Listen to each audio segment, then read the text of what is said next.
यही विधि हुई है परम हित, नारद सुनहु तुम्हार। सोई हम करब न आन कछु, बचन नम्र सा हमार। भगवान विष्णु नारद जी से बोले, हे नारद जी सुनो, जिस प्रकार आपका परम हित होगा हम वही करेंगे, दूसरा कुछ नहीं। हमारा वचन असत्य नहीं होता। कुपथ मांग रुज व्याकुल रोगी, वैद्य न देई सुनऊ मुनि जोगी।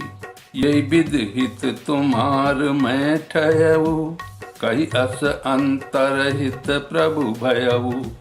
माया विबस भय मुनि मूढ़ा, समुझी नहीं हरि गिरा निगूढ़ा। गवने तुरत तहाँ ऋषिराई, जहाँ स्वयंवर भूमि बनाई। निज निज आसन बैठे राजा, बहु बनाव कर सहित समाजा। मुनि मन हरस रूप अति मोरे, मोहित जी आनहि बरहि न बोरे। मुनि हित कारण कृपा निधाना, दीन कुरूप न जाई बखाना। सो चरित्र लखि काहू न पावा, नारद जानी सबहि सिरुनावा।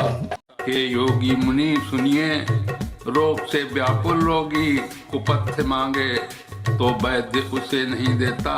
इसी प्रकार मैंने भी तुम्हारा हित करने की ठान ली है। ऐसा कहकर भगवान अंतर्ध्यान हो गए।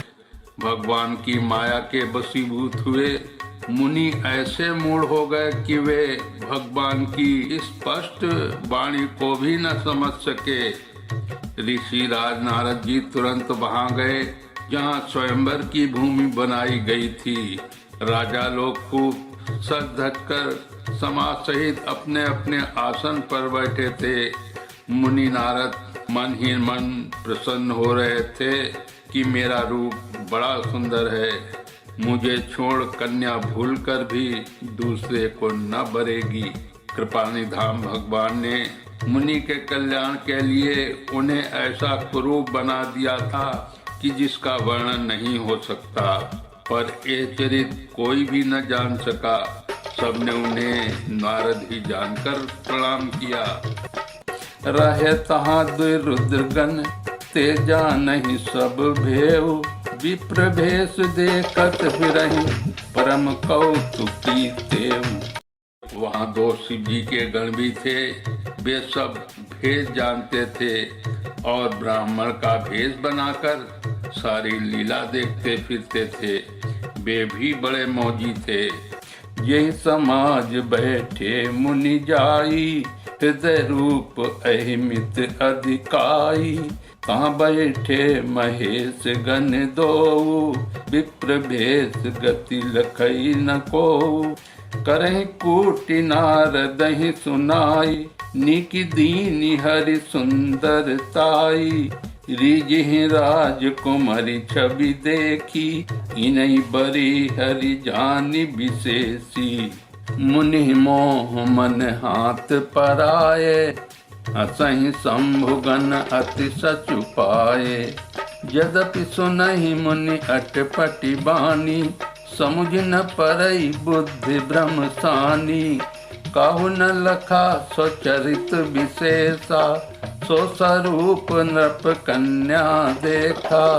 मरकट बदन भयंकर देही, देखत हृदय क्रोध भाते ही।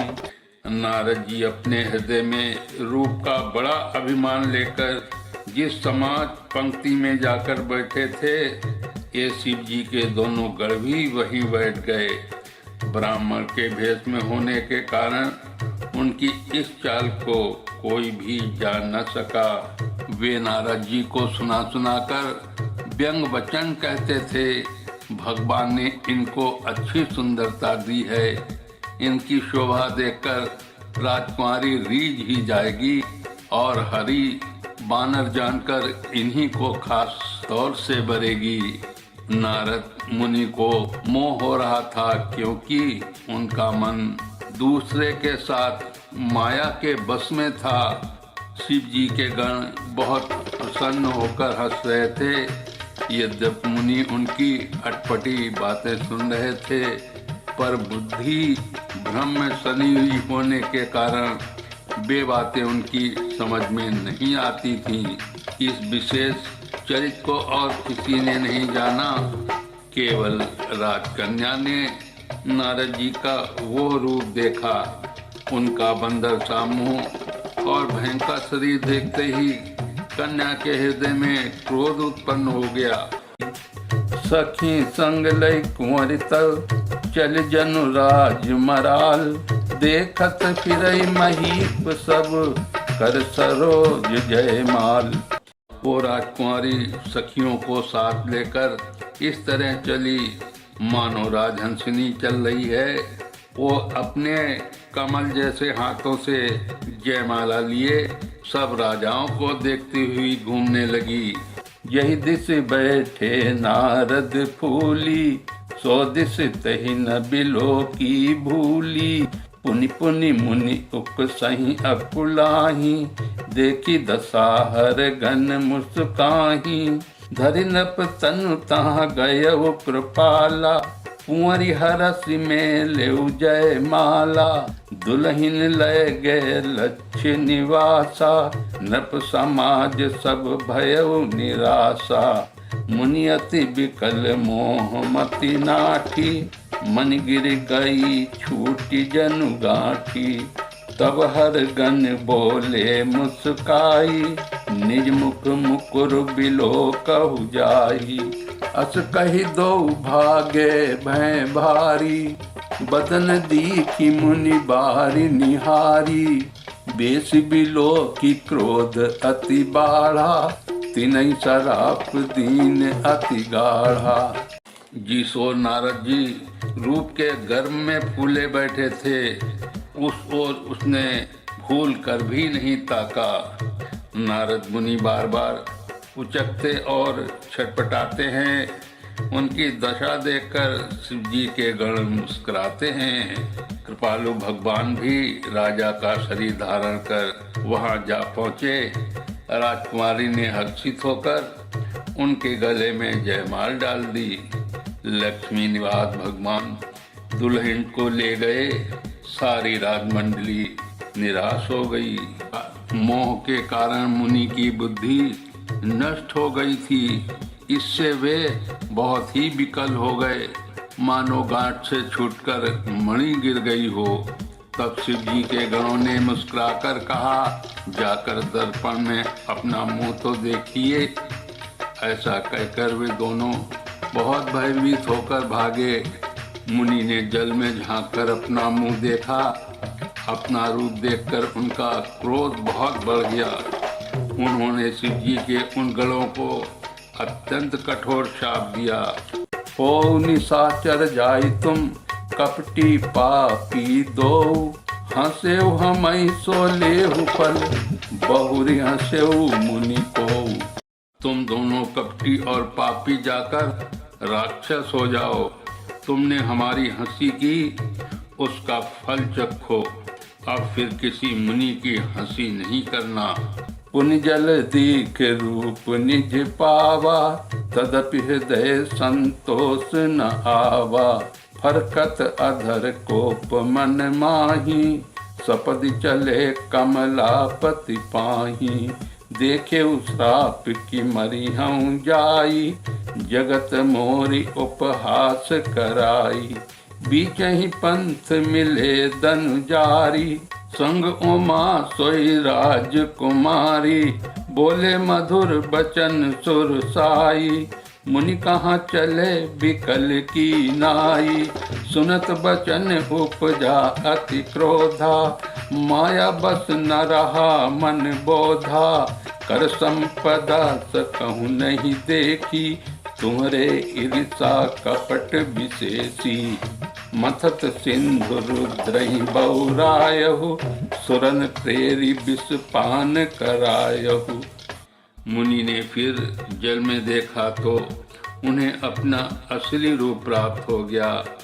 तब भी उन्हें संतोष नहीं हुआ। उनके होंठ फड़क रहे थे और मन में क्रोध भरा था। तुरंत ही वे भगवान विष्णु कमलापति के पास चले। मन में सोचते जाते थे, जाकर या तो शाप दूंगा या प्राण दे दूंगा। उन्होंने जगत में मेरी हंसी कराई। दैत्यों के शत्रु भगवान हरि उन्हें बीच रास्ते में ही मिल गए। साथ में लक्ष्मी जी और वही राजकुमारी थी।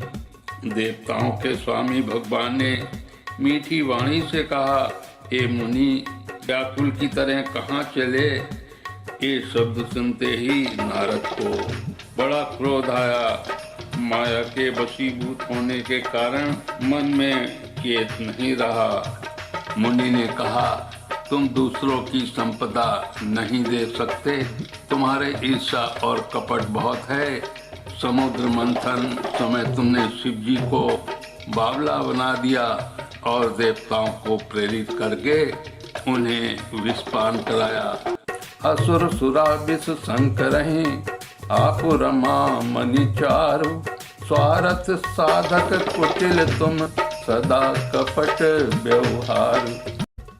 असुरों को मदिरा और शिव जी को विष देकर तुमने स्वयं लक्ष्मी और सुंदर कौस्तुभ मणि ले ली। तुम बड़े धोखेबाज और मतलबी हो, सदा कपट का व्यवहार करते हो। बोलिए सियापति रामचंद्र की जय, उमापति महादेव की जय, पवन सुत हनुमान की जय, कवि तुलसीदास की जय।